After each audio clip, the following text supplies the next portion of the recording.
नमस्कार। आज बात करेंगे एक्टोपिक प्रेगनेंसी क्या है, कैसे एक्टोपिक प्रेगनेंसी होती है, कौन सा मोस्ट कॉमन कोज है और किस तरीके से अपन इसको आइडेंटिफाई करेंगे और कैसे इसका जो है मैनेजमेंट करेंगे। तो बहुत इंपॉर्टेंट टॉपिक है एक्टोपिक प्रेगनेंसी। तो आइए समझते हैं एक्टोपिक प्रेगनेंसी क्या है। इस प्रेगनेंसी को समझने से पहले इस शब्द का मतलब समझ लेते हैं कि एक्टोपिक का मतलब क्या होता है।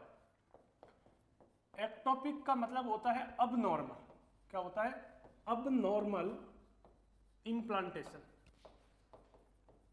असल के अंदर ये जो प्रॉब्लम है वो इम्प्लांटेशन की प्रॉब्लम है, यानी कि जो बच्चा इम्प्लांट होना चाहिए था यूट्रस में, इसकी नॉर्मल जगह है पर यूट्रस में ना होके ये अबनॉर्मल साइट पे इम्प्लांटेशन हो गया। तो एक्टो का मतलब होता है अबनॉर्मल। तो अबनॉर्मल इम्प्लांटेशन को क्या बोलते हैं? Ectopic pregnancy. यदि नॉर्मल यदि होता तो अपन उसको बोलते हैं टॉपिकल। टॉपिकल का मतलब होता है नॉर्मल साइट पे इम्प्लांटेशन होना। नॉर्मल जो साइट है इम्प्लांटेशन की वो है यूट्रस के अंदर, और यूट्रस के अंदर भी कहाँ है? Posterior upper part. कौन सा है? Posterior upper part. तो पोस्टीरियर अपर पार्ट के अंदर जो है नॉर्मली इम्प्लांटेशन होता है उसको अपन बोलते हैं टॉपिक। एक्टोपिक का मतलब होता है अबनॉर्मल।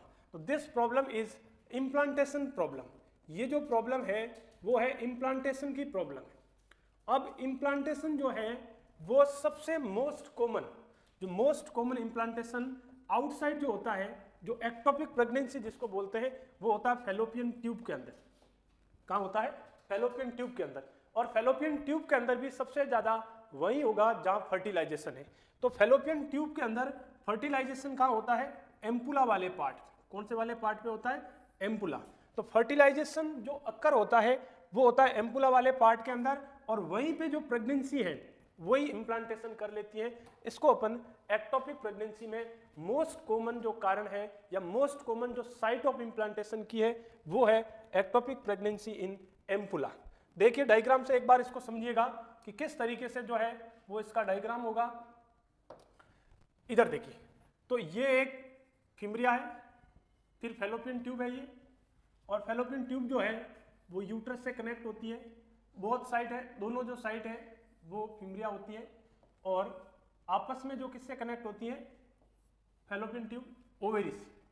तो आपको देखना है ये जो फैलोपियन ट्यूब है इसके असल में 4 हिस्से हैं। इस वाले हिस्से को बोलते हैं इंटरटीशियम या इंट्राम्यूरल पार्ट इसको बोलते हैं।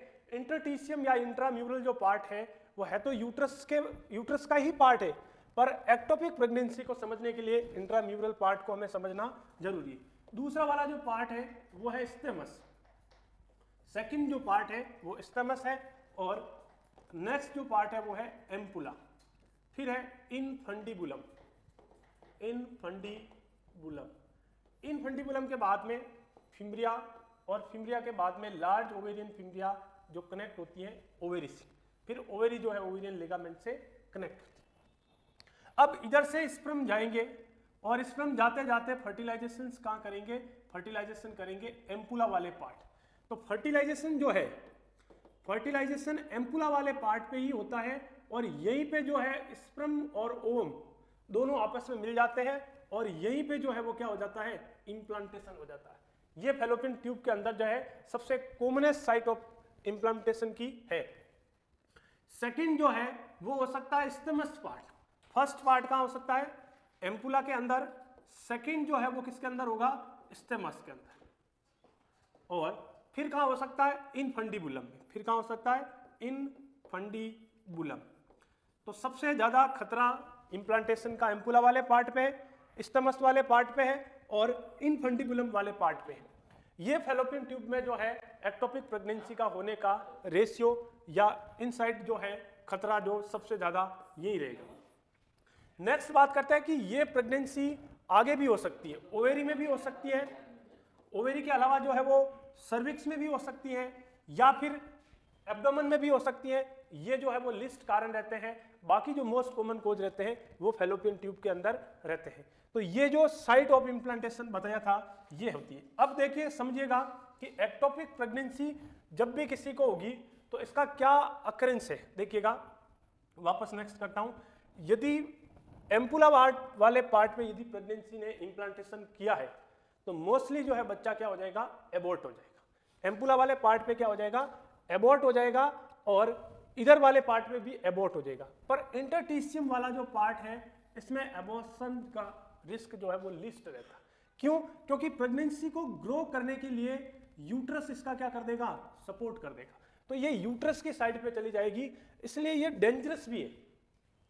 डेंजरस इसलिए है क्योंकि इधर जो है बच्चे का ग्रो हो जाएगा, इम्प्लांटेशन इधर हो जाएगा, तो लेडी को जो है वो ज़्यादा क्लिनिकल सिम्टम्स भी नहीं आएंगे, और फिर जो परफोरेशन होगा, रप्चर होगा, उसमें सबसे ज़्यादा जो है वो रिस्क हो सकती है इस चीज़ के अंदर।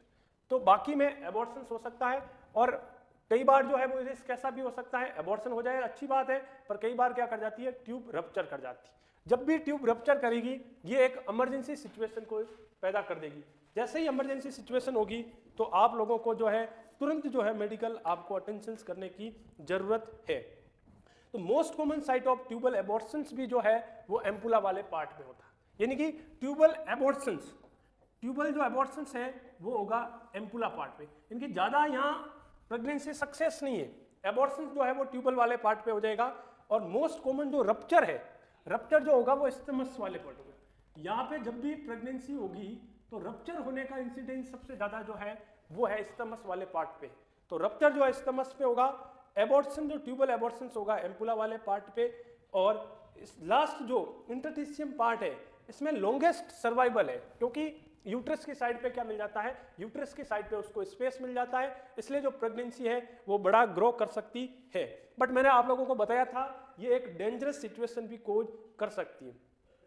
Overall survival longest part abdomen pregnancy में भी जो है वो लॉन्गेस्ट सर्वाइवल पार्ट हो सकता है। अब बात करते हैं risk factor related to ectopic pregnancy. अब बात करते हैं ये एक्टोपिक प्रेगनेंसी असल में इसके पीछे क्या कारण है, क्या क्या रिस्क फैक्टर है। तो रिस्क जो फैक्टर है, risk factor of ectopic pregnancy, देखो बहुत सारे रिस्क हैं इसमें। कुछ रिस्क फैक्टर है वो डायरेक्ट इसको इन्फ्लुएंस करते हैं, और कुछ जो है इसको डायरेक्टली नहीं करते, इनडायरेक्टली करते हैं। बड़ा प्रॉब्लम जो है वो है इन्फेक्शंस का। जो बड़ी समस्या जो है वो समस्या है इन्फेक्शन की वजह से। असल में जो एक्टोपिक प्रेगनेंसी होती है वो इसलिए होती है क्योंकि फैलोपियन ट्यूब के अंदर क्या हो गया है, इन्फेक्शन। अब जो फैलोपियन ट्यूब के इन्फेक्शन को अपन बोलते हैं साल्पिंजाइटिस। क्या बोलते हैं, साल्पिंजाइटिस। तो साल्पिंजाइटिस की वजह से, या फिर अपन यूं बोल सकते हैं पीआईडी हो सकता है, पेल्विक इन्फ्लेमेटरी या इन्फेक्शियस जो डिजीज है उसकी वजह से भी जो है फैलोपियन ट्यूब का इन्फेक्शन होता है। और इसमें सबसे ज़्यादा जो खतरा है, जो रिस्क फैक्टर है एक्टोपिक प्रेगनेंसी करवाने का, वो इसको जाता है फैलोपियन ट्यूब के इन्फेक्शंस को। दूसरा जो अपन बात करते हैं एंडोमेट्रियोसिस भी हो सकता है। क्या हो सकता है, एंडोमेट्रियोसिस। एंडोमेट्रियोसिस का मतलब है प्रॉब्लम जो है वो यूट्रस के अंदर है, यूट्रस के अंदर इम्प्लांटेशन सही से नहीं हो पाएगा, और एंडोमेट्रियोसिस का ग्रोथ होने की वजह से ये जो है सका। असल में देखो फैलोपियन ट्यूब जो है, ये जो मैंने अभी बात बताई थी, असल में फैलोपियन ट्यूब के अंदर क्या होती है, सीलिया प्रेजेंट रहती है। फैलोपियन ट्यूब के अंदर क्या रहती है, छोटी छोटी सीलिया रहती है। ये ऐसे सीलियरी मूवमेंट होता है। सीलिया का काम है स्पर्म को इधर लाना और इम्प्लांटेशन को वापस यूट्रस में। सीलिया बहुत साइड मूवमेंट करती है, इधर भी मूवमेंट करेगी और उधर भी मूवमेंट करेगी। अब जो है वो यहाँ पे जो इम्प्लांटेशन हुआ है, अब इस सीलिया का काम है कि इसको मूव करे। किसकी साइड करे, यूट्रस की साइड जो है इसको मूव करे, और यूट्रस की साइड से मूव करेगा तो प्रेगनेंसी एक्टोपिक नहीं होगी। बट प्रॉब्लम क्या है, सीलिया जो है ये डैमेज हो गई, और सीलिया का जो डैमेज होने का बड़ा कारण है वो है पीआईडी। वो जो है साल्पिंजाइटिस है या पीआईडी पेल्विक इन्फ्लेमेटरी डिजीज होगी। तो ये सीलिया का जो है ये यहाँ फाइब्रोसिस हो जाएगी और इमोटाइल हो जाएगी। इमोटाइल होने की वजह से ये मूवमेंट नहीं हो पाएगा, और ये ज़्यादा सिक्रेटरी होने की वजह से ये यहीं पे इम्प्लांटेशन कर देगी, और यहीं पे इम्प्लांटेशन कर देगी तो ये प्रेगनेंसी कह तो एम्पुला वाले पार्ट में अभी बताया, कह तो ट्यूबल एबॉर्शंस हो जाएगा, या फिर मान लीजिएगा ये आगे एक कदम और बढ़ी, थोड़ा सा और आगे बढ़ी तो इस्टमस वाले पार्ट में जा सकती है। और इस्टमस वाले पार्ट के अंदर जो ये ग्रो करेगी, एक ग्रो का एक लिमिटेशन है, ये ट्यूब का लिमिटेशन है। जब भी ये लिमिटेशन क्रॉस करेगी ये ट्यूब क्या हो जाएगी, ये ट्यूब रप्चर हो जाएगी। जब ट्यूब रप्चर हो जाएगी तो this situation is cause emergency situation. इस इमरजेंसी सिचुएशन के अंदर उस गर्ल्स को, उस फीमेल को हमें हॉस्पिटलाइज करना पड़ेगा, नहीं तो जो है उसको शॉक होने की वजह से या ब्लीडिंग लॉस होने की वजह से वो किस में जा सकती है, उसका डेथ भी हो सकता है। तो तुरंत उसको हॉस्पिटलाइज करें, या इस साइड भी होगा तो भी उसको जो है वो एबॉर्शंस होने का, रप्चर्स होने का खतरा है। इधर अपन ने बताया कि खतरा थोड़ा लेट है, तब तक अपन क्या करते हैं, उसको आइडेंटिफाई कर देते हैं, और इस प्रेगनेंसी को सर्वाइव भी करना मुश्किल है, इसलिए इंटरटीशियम पार्ट को अपने क्या बोला, डेंजरस पार्ट बोला। तो ये जो बताया था मैंने, ये जो कारण है, ये जो रिस्क फैक्टर है, या फिर अपन इसको कह सकते हैं जिसका हिस्ट्री है, जिसका पास्ट हिस्ट्री है, यानी कि और उसका पास्ट हिस्ट्री है कि पहले भी उसको ऐसी प्रॉब्लम जो है हो रखी है, या फिर कोई ट्यूबल सर्जरी हो रखी है, या मान लीजिएगा कोई ट्यूब का पहले से रिपेयरमेंट या सर्जरी हो रखी है, तो ये भी खतरा हो सकता है। इसके अलावा जेनाइटल टीबी भी खतरा है, जेनाइटल टीबी की वजह से भी सीलिया का जो है वो डेथ हो सकती है। तो ये जो बड़े बड़े खतरे हैं, या आप यूं भी समझ सकते हैं ये ट्यूब का एडिशंस हो गया। एडिशंस का मतलब हो गया कि ट्यूब जो है कहीं चिपक गई, ट्यूब जो है वो चिपक गई, ब्लॉक हो गई ट्यूब। ब्लॉकेज जो ट्यूब हो रखी है, ये भी कई बार क्या कर सकती है, ये भी एक्टोपिक जो प्रेगनेंसी है ये भी कर सकती है। तो ट्यूब में कोई एडिजेंस है, यानी कि पूरा पार्शियल या कंप्लीट भी हो सकता है, पोस्ट इनकी फर्टिलाइजेशन के बाद भी एडिशंस हो सकता है, इसकी वजह से भी जो है वो एक्टोपिक प्रेगनेंसी हो सकती है। ये तो कारण सीधे सीधे कारण है ना, ये कारण तो सीधे सीधे कारण है। कुछ जो कारण है वो इसको इन्फ्लुएंस और कर सकते हैं। मान लीजिए कई लोग कहते हैं कि स्मोकिंग जो है ना, स्मोकिंग की वजह से क्या एक्टोपिक प्रेगनेंसी होगी, तो ये एक्टोपिक प्रेगनेंसी इसकी वजह से ज़्यादा रिलेटेड तो नहीं है, नॉट रिलेटेड कोज के अंदर बता सकते भाई, ज़्यादा रिलेटेड नहीं है, पर स्मोकिंग की वजह से जो है वो सीलिया में एडिजेंस आ सकता है।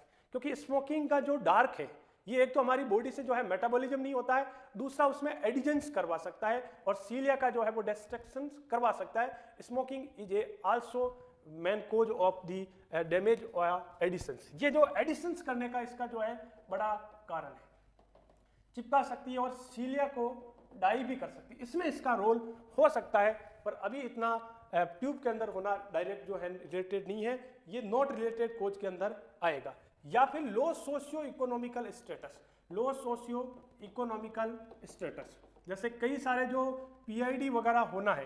देखो पीआईडी अभी मैंने कारण बताया, पीआईडी किस लोगों को ज्यादा होता है, लो सोशियो इकोनॉमिकल स्टेटस की वुमेन है, या फिर अपन यूं कह सकते हैं कि उस महिला को ज्यादा हेल्थ के बारे में कॉन्शियस नहीं है। तो लो सोशियो इकोनॉमिकल स्टेटस में पीआईडी होने का खतरा है, सर्वाइकल कैंसर होने का भी खतरा है। तो ये डायरेक्ट तो नहीं है, ये रिलेटेड कोज के अंदर भी अपन इसको देख सकते हैं।